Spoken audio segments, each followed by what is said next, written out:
Alright guys, welcome back to 243 Outdoors. My name is Josh. Today we're out on the range with the Rossi 92 chambered in 45 Colt, and we got some test loads we want to try out.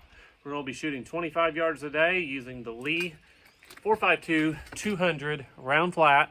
I got a few of these loaded up with 8.5 grains, and that's been my plinking load so far. It's been pretty accurate and pretty reliable. And I also have some loaded with 8.9 grains unique, just a little bit harder to charge. I haven't shot any of them yet, but we'll see how they do. And then when we get done, we'll try some Hornady 240 grain XTP Mags on the charge of unique, and we'll see what happens. So we'll give you a view through the spot and scope at 25 yards, and let's get started. Okay, here we go. Lee 452 200 round flat, 8.5 grains of unique, 25 yards.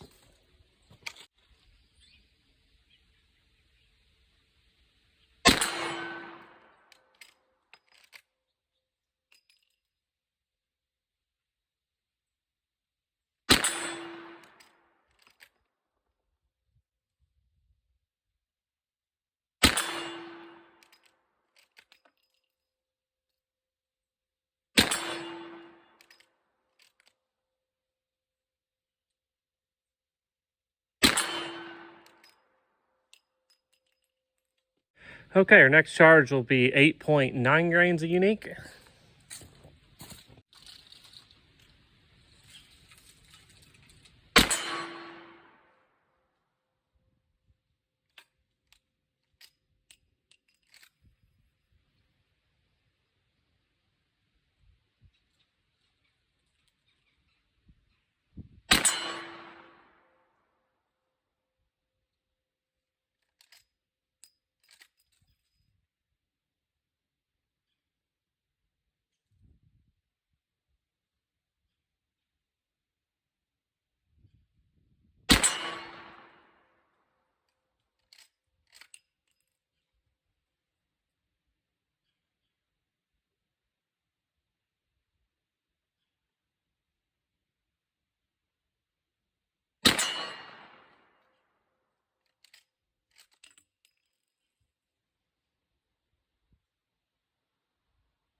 Okay, our third group today will be the Hornady 240 grain XTP Mags on 8.9 grains unique, bottom dot.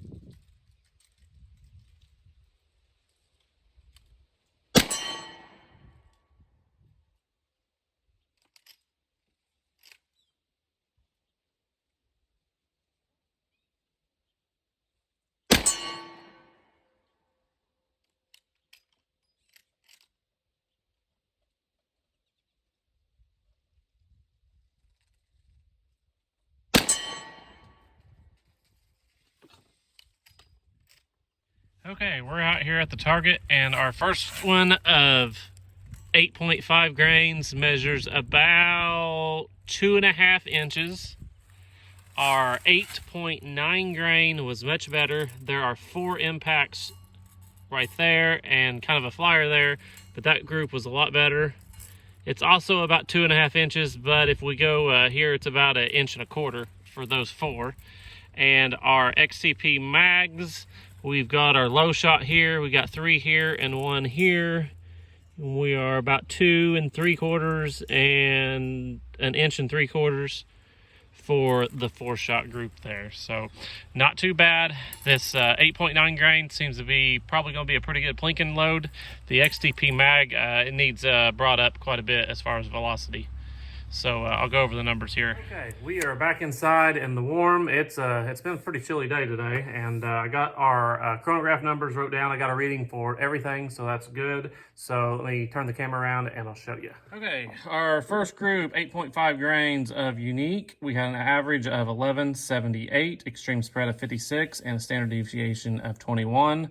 And like I said, that was about a 2.5 inch group. Jumping over to 8.9 grains, and this is kind of a charge Taco recommended. He said if the charge gets too low, the brass gets kind of sooty, it doesn't blow out. And I was seeing that just a little bit with the 8.5 grains. But these numbers are actually backwards. Our shot number 1 was 5. I read these off the chronograph as they come off. But our first shot, the number 5 was 1304, which was significantly higher than the other 4. And if we average all 5 shots, we have 1258. Average. If we delete that 5th shot, our numbers are very good. 1247, extreme spread of 10, and a standard deviation of 4. And like I said, the total group was 2.5, and the 4-shot group was 1.25 inches. So like I said, that going forward will probably be a plinking load for me for just playing on the range. The numbers seem pretty good, and it seems to be fairly accurate. The XTP Mag is a charge that I loaded up well over a year ago. I don't know, these have been sitting for a while and I had never tested them. And I just started low with 8.9 grains of unique, and our velocities was fairly low on this, 1076 average. Our extreme spread was 116 and standard deviation was 46. Groups was a little worse than the others, 2 3/4 and 1 3/4 for the 4 so that's going to wrap up today's video. I just wanted to test out some of these loads that I had loaded up and see what the numbers were and see how accurate they were shooting off the bench. So like I said, this is just a factory Rossi 92 with the factory buckhorn sights, which aren't too bad. I don't mind shooting them. I don't really see a problem with them. Only issue I see is that it shoots a little bit to the right, so we're going to need to make a front sight adjustment to kind of get that squared up. I've shot a few off the bench at 50 yards, and I'm hitting the edge of the target, and I noticed that shooting offhand. So I've also got another 100 pieces of some Starline brass, so I started processing it a while ago. So I've got them sized and primed, and that'll give us about 200 pieces of Starline. Then I've got about 50, 60 pieces of just random range brass that I've picked up through the years. So the only other load development that I probably will plan on doing with this rifle is the 240 XTP Mag. We'll get a hotter load for it, the hollow points, and maybe at some point shoot some at some milk jugs and see what the expansion is. Charge today was very low. Like I said, I'd loaded that over a year ago, and just want to see how they do. So that's going to be it for today. Thanks for watching. We'll catch you next time.